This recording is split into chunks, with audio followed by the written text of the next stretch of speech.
can he bring to this offense from him? Yeah, I think people forget, as great as Calvin Ridley was last year, 89 catches he had, Calvin actually was backing up Robert when Robert got hurt. So to see Robert really develop, I wasn't here for the first year when he redshirted, but his redshirt freshman year, kind of like your stunt coach, continuing to learn and grow in the program, part of the process, and then to end up starting last year, scores a touchdown in the opener. And I think he would have had a great season had he not got hurt. Very special skill set as far as speed and ability to get on top of the coverage downfield. And if he's healthy, I think he'll not only he play well, but he will help the guys around him. Go far side with Matt. Like, two questions. First of all, facing USC, what comes to mind for you when you think about facing USC? Yeah, I know this sounds strange. I really have not thought a lot about it. You would think that I have, but it really doesn't. It really doesn't matter. You know, that's down the road, and the processes today and what's going on and how we can get better today. Because you really don't worry about it. We're not preparing for them. We're not game planning for them. We're just trying to get our players better and figure out our own depth chart.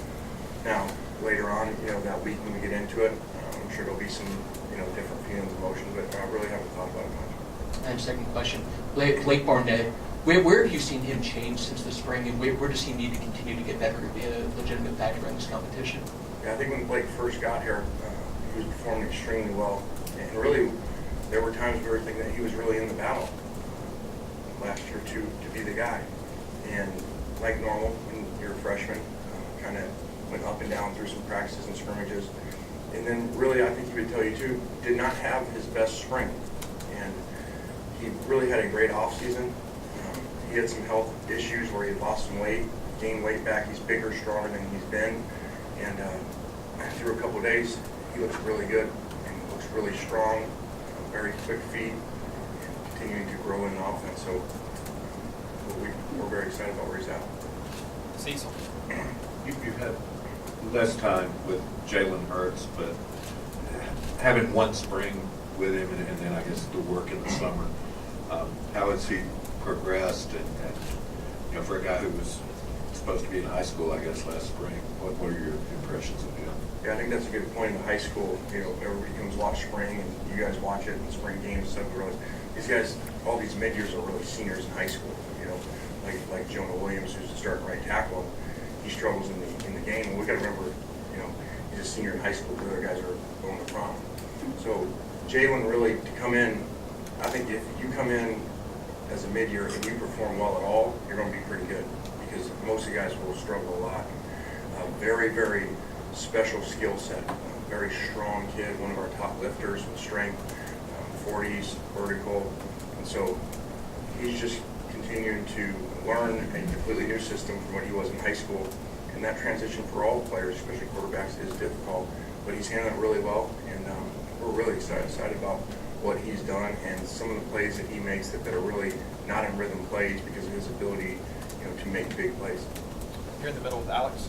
This is kind of an offbeat question, but I want to ask you, we've seen a little bit more interaction on social media from you. And so what's your personal approach to Twitter, dealing with social media, and you kind of get some sort of joy out of some of the Bitmojis you put out there and that kind of thing? Yeah, well, I don't really run my Twitter or social media. Coach Saban runs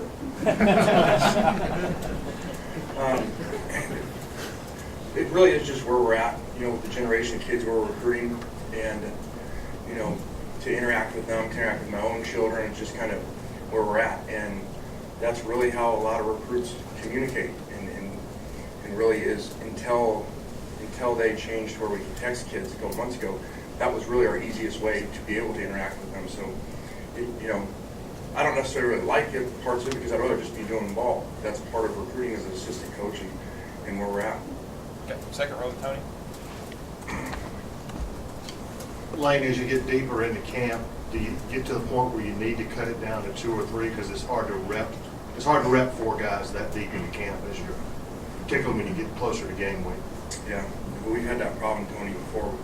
We're actually, you know, in that same area where there was 4 a year ago. We have a chance now. There's 4 again. So we would always like to be the 1. You know, that's the best thing. So, but we don't want to eliminate anything because this has been a very strange quarterback competition over the 2 years.